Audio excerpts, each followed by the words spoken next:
तो कहानी की शुरुआत में हम देखते हैं कि चांग नाम का एक लोकल क्रिमिनल और उसके दो साथी लेक और फैट एक कपल का पीछा कर रहे होते हैं, जिनसे बचते हुए वह कपल जंगल की ओर भाग जाता है। पर जल्द ही वो गैंगस्टर उसे पकड़ लेते हैं और बड़ी ही बेरहमी से उन्हें मार डालते हैं। यहाँ से सीन शिफ्ट होता है और हमें योग और बुआ नाम का एक कपल दिखाया जाता है। ये दोनों एक दूसरे से बहुत प्यार करते हैं और समय आने पर एक दूसरे से शादी करने वाले होते हैं। हालांकि यॉर्ड के पेरेंट्स उसके रिश्ते से खुश नहीं थे, क्योंकि बुआ एक गूंगी लड़की थी। साथ ही उसके पिता ने दूसरी औरत के लिए बुआ और उसकी माँ को छोड़ दिया था, जिससे बुआ की फाइनेंशियल कंडीशन भी खराब होती है। लेकिन फिर भी योड बुआ से शादी करने के लिए तैयार होता है। खैर, एक दिन योड और बुआ एक नदी से केकड़े पकड़कर घर जा रहे होते हैं, जिस दौरान गांव के बदमाश लोग उन्हें परेशान करने के लिए बुआ को पत्थर से मारकर भाग जाते हैं, जिससे बुआ के सिर से ब्लड बहने लगता है। इसलिए योड तुरंत उसे घर ले जाता है, जहाँ पर बुआ की माँ उसके घाव पर मरहम लगाती है और उसे रेस्ट करने को कहती है। इसके बाद बो योड के पास जाती है और कहती है कि तुम्हें एक अच्छी लड़की और एक अच्छा ससुराल मिल सकता है, तो इसलिए अब से तुम्हें बुआ से मिलना बंद कर देना चाहिए। जिस पर योड कहता है कि मैं बुआ से सच्चा प्यार करता हूँ और मुझे गांव वालों की बातों से कोई भी फर्क नहीं पड़ता है। इस तरह योड अपने परिवार और गांव वालों के खिलाफ होने के बावजूद भी बुआ के साथ रहने का डिसीजन लेता है। बेलबो दोनों अगले दिन फिर मिलते हैं और एक दूसरे के साथ टाइम स्पेंड करने के लिए मछलियां पकड़ने जाते हैं और उन्हें पकाकर एक साथ खाते हैं।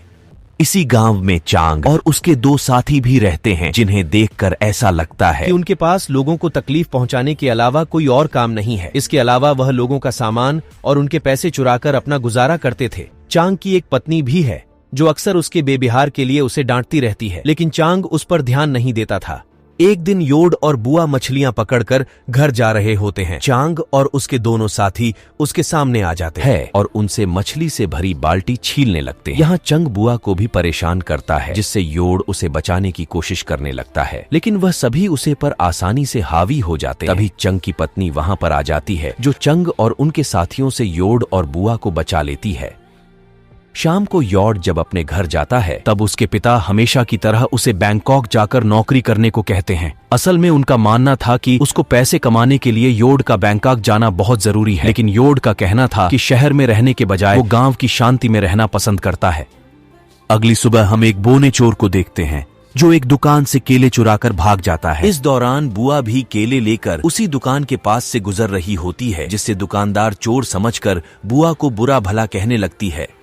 बुआ गूंगी होने के कारण अपनी बेगुनाही साबित नहीं कर पाती और रोने लगती है। इसी दिन योड की माँ बुआ की माँ से मिलने आती है और उनसे कहने लगती है कि मैं एक गूंगी लड़की से अपने लड़के की शादी नहीं कराऊंगी, इसलिए बुआ को तुम मेरे बेटे से दूर रखो। इधर बुआ भी यह सब बातें सुन लेती है, जिससे वह बहुत दुखी हो जाती है। जिसके बाद बुआ खेत की ओर चली जाती है और रोते हुए सोचती है कि आखिर पूरा गाँव उससे इतनी नफरत क्यों करता है। थोड़ी देर बाद योड वहाँ आता है और उसे गले लगाकर उससे वादा करता है कि मैं कभी भी तुम्हारा साथ नहीं छोड़ूंगा और जल्दी तुमसे शादी कर लूंगा। इसके बाद वह दोनों मछली पकड़ने के लिए निकल जाते हैं। यहाँ योड मछली पकड़ने के जाल को ठीक कर रहा होता है, जिस दौरान चंग और उसके साथी वहां आकर बुआ को किडनैप करके उसे जंगल में ले जाते हैं, जहां चंग जबरदस्ती उसके कपड़े उतारने की कोशिश करता है, जिससे बुआ उसे लड़ने की कोशिश करती है, लेकिन वह तीनों लोग बुआ को बुरी तरह पिटते हैं। इस बीच जब योड को बुआ कहीं दिखाई नहीं देती, तब उसको आसपास खोजने लगता है। तब उसे बुआ की एक स्लीपर मिलती है, जिससे उसे एहसास होता है कि बुआ खतरे में है, इसलिए वो जंगल में जाकर वो बुआ को ढूंढने लगता है। इसके बाद वह देखता है कि चंग और उसके साथी बुआ के ऊपर बेहरमी से हमला कर रहे हैं, इसीलिए वह बुआ को बचाने के लिए तीनों गैंगस्टर से लड़ने लगता है। पर वह तीनों गैंगस्टर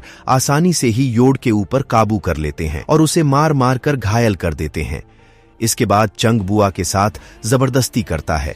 फिर वह गैंगस्टर उन दोनों को मारकर जंगल में कहीं दफना देते हैं। रात होने पर जब बुआ घर पर नहीं लौटी, तो उसकी माँ को उसकी बहुत फिक्र होती है, इसलिए वह अगली सुबह योड के परिवार वालों से मिलने जाती है, जहां उसे पता चलता है कि रात से ही योड भी घर पर नहीं लौटा है। इस बात से परेशान योड और बुआ के पेरेंट्स अपने बच्चों की तलाश में निकल जाते हैं। जब वह खेत पर जाते हैं तो वहां उन्हें योड और बुआ का सामान मिलता है, जिससे उन्हें अपने बच्चों की ओर भी ज्यादा फिक्र होने लगती है। यहाँ उन्हें एक आदमी मिलता है जो बताता है कि चांग और उसके साथी कुछ दिनों से योड और बुआ का पीछा कर रहे थे। यह जानकर वह तीनों सीधा चांग के घर जाते हैं, जहाँ चांग उन्हें धमकी देकर भगा देता है। इसके बाद वह तीनों दुखी होकर पुलिस स्टेशन में मिशन कंप्लेंट करते हैं और पुलिस को बताते हैं कि उन्हें चांग और उसके लोगों पर शक है कि उन्होंने उनके बच्चों के साथ कुछ गलत किया है, जिससे ऑफिसर उनसे कहता है कि अभी उनके पास चांग के खिलाफ कोई भी सबूत नहीं है, इसलिए अभी वह कोई भी एक्शन नहीं ले सकते। इसके अलावा ऑफिसर कहता है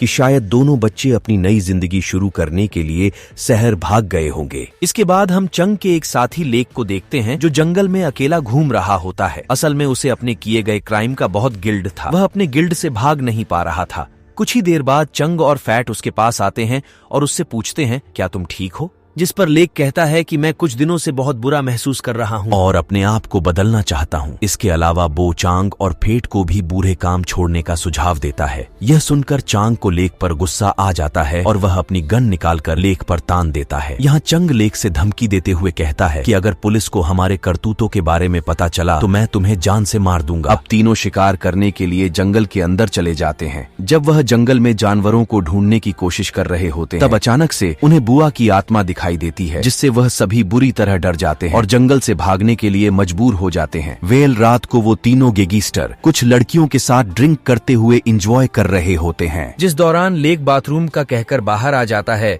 जब बाहर होता है तब उसे जमीन पर सफेद कपड़े पहने हुए एक लड़की दिखाई देती है, इसलिए लेक धीरे धीरे उसके पास आता है और उसे पलटकर देखने की कोशिश करता है। जब वो उसे पलटता है तब वह देखता है कि वह लड़की कोई और नहीं बल्कि बुआ है और बुआ को देखकर लेक बहुत डर जाता है, इसलिए वो तुरंत अपने दोस्तों के पास भाग जाता है। खैर, वो तीनों पार्टी खत्म करने के बाद अपने अपने घर लौट जाते हैं, लेकिन उन तीनों को बुआ का बहुत डर था। खासकर लेक को ज्यादा डर लग रहा था। जब लेक अपने बेड पर जाता है तो उसे बार बार बुआ दिखाई देती है जो कि उस पर हमला कर रही होती है। इस बात से परेशान होकर लेक को पूरी रात नींद नहीं आती।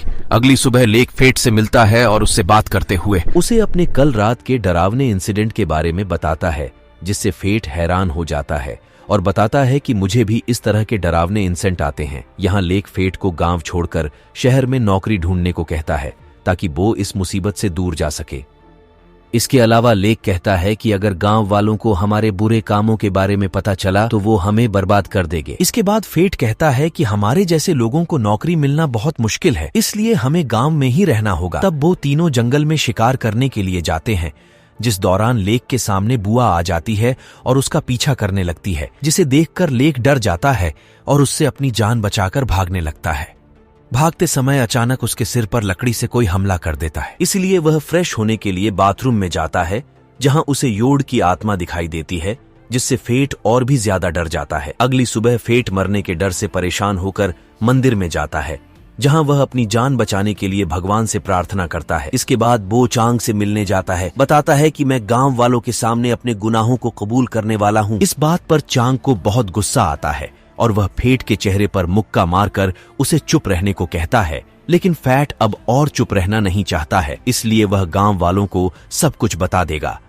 इस बात पर चांग उसे बेरहमी से पीटने लगता है और उसे जान से मारने की धमकी देता है, इसलिए फेट उससे डर कर शांत हो जाता है। इसी रात चांग को भी एक डरावना सपना आता है, जिसमें योड और बुआ की आत्मा ने चांग को बेड से बांध दिया होता है और वह दोनों आत्मा परेशान कर रही होती हैं। साथ ही वो एक कुल्हाड़ी लेकर चांग के पास आ रहे होते हैं। अगले दिन हम फेट को देखते हैं, जो पास की एक नदी में मछली पकड़ रहा होता है, जिस दौरान उसे एक डरावनी आवाज सुनाई देती है, जिससे वह बहुत घबरा जाता है और चारों ओर देखने लगता है, पर वहां उसे कोई नजर नहीं आता है। तभी अचानक उसे पानी में किसी चीज की गिरने की आवाज सुनाई देती है, जिससे वह और भी ज्यादा घबरा जाता है। अब डरते हुए वह जंगल से भागने की कोशिश करता है, लेकिन तभी उसे कोई पीछे से पकड़ लेता है और जबरदस्ती पानी में डुबाने लगता है, जिससे फेट की भी मौत हो जाती है। यहाँ लेक और फेट की अचानक मौत होने के कारण चांग के पिता को अपने बेटे की फिक्र होने लगती है, इसलिए वह चांग से कहता है कि तुम्हें अपने गुनाहों को कबूल कर लेना चाहिए। अगर तुमने ऐसा नहीं किया तो तुम्हारा हाल भी तुम्हारे साथियों के जैसा हो जाएगा। लेकिन चांग अभी भी अपने गुनाहों को कबूल करने से साफ मना कर देता है, क्योंकि उसे डर था कि अगर अपने गुनाहों के बारे में सब कुछ बता दिया तो गांव वाले उसे पुलिस के हवाले कर देंगे और उसे सजा के तौर पर जेल भेज दिया जाएगा। इसके बाद चांग जब अपनी वाइफ के साथ सो रहा होता है, तब उसे किचन से कुछ आवाज सुनाई देती है, जिसे सुनकर वो चौंक जाता है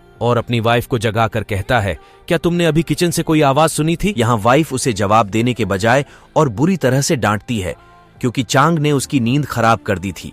खैर, चांग की वाइफ दोबारा सो जाती है और चांग भी सोने की कोशिश करता है।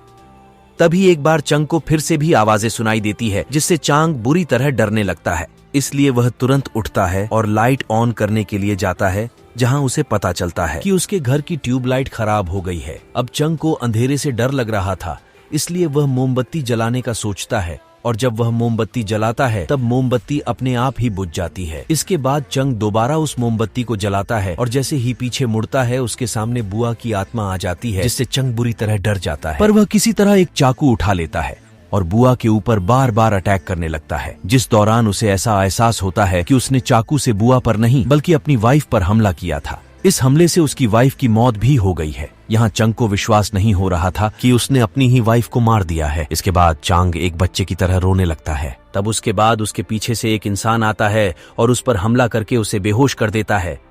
थोड़ी देर बाद जब चांग को होश आता है तो वह अपने आप को बंधा हुआ पाता है। तभी योड और बुआ आते हैं जो अभी भी जिंदा थे। चांग दोनों को जिंदा देखकर बहुत हैरान हो जाता है। यहाँ योड और बुआ दोनों रिवील करते हैं कि चांग और उसके साथियों ने उन्हें जिंदा दफनाया था। साथ ही जब वह तीनों उन्हें दफना कर चले गए थे तब कुछ ही समय बाद बारिश होने लगी थी, जिस वजह से योड और बुआ को होश आ गया था और किसी तरह उन दोनों ने गड्ढे से बाहर निकलकर खुद को बचा लिया था। इसके बाद उन दोनों ने एक दूसरे की मदद करके अपने घाव की देखभाल की और कई दिनों तक जंगल में रहने का फैसला किया ताकि जब वह पूरी तरह ठीक हो जाए तो चांग और उसके साथियों से अपना बदला ले सके। कुछ दिनों बाद वह दोनों पूरी तरह ठीक हो गए और उन्होंने अपना बदला लेना शुरू कर दिया। असल में दोनों को समझ आ चुका था कि अगर उन्हें बुराई को खत्म करना है तो उन्हें बुराई का सहारा लेना होगा। खैर, तब से ही दोनों ने अपने दुश्मनों को परेशान करना शुरू कर दिया था और उन्हें एक एक करके मार डाला था। योड और बुआ की पूरी बातें सुनने के बाद चंग उनसे अपनी जिंदगी की भीख मांगने लगता है, पर वह दोनों उसकी कोई भी बात नहीं सुनते